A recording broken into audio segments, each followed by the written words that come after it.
সারা রাত ছোলা ভিজিয়ে সেদ্ধ করে নিয়েছি। পালং শাক খুব ভালোভাবে ধুয়ে নিয়েছি, মিক্সিতে পেস্ট করে নিয়েছি, এই দেখুন।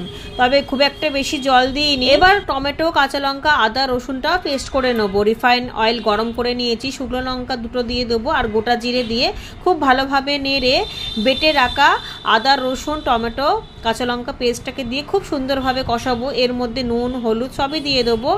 হলুদের পরিমাণটা সামান্য দিয়েছি।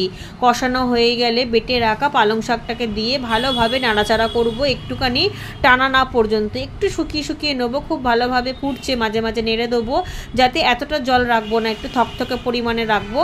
এই দেখুন তেল উঠে এসেছে। এবার সিদ্ধ করে রাখা কাঁচা ছোলাটা দিয়ে দিলাম। খুব সুন্দর করে নাড়াচাড়া করব, তবে আর শুকাবো না। সামান্য অল্প একটুখানি চিনি দেবো আর লেবু দেবো, তাহলে খুব ভালো লাগবে, টক টক, ঝাল ঝাল, মিষ্টি মিষ্টি। এই দেখুন কত সুন্দর টেক্সচারটা হয়েছে, দেখতেও ভালো, খেতেও খুব সুন্দর হয়েছে।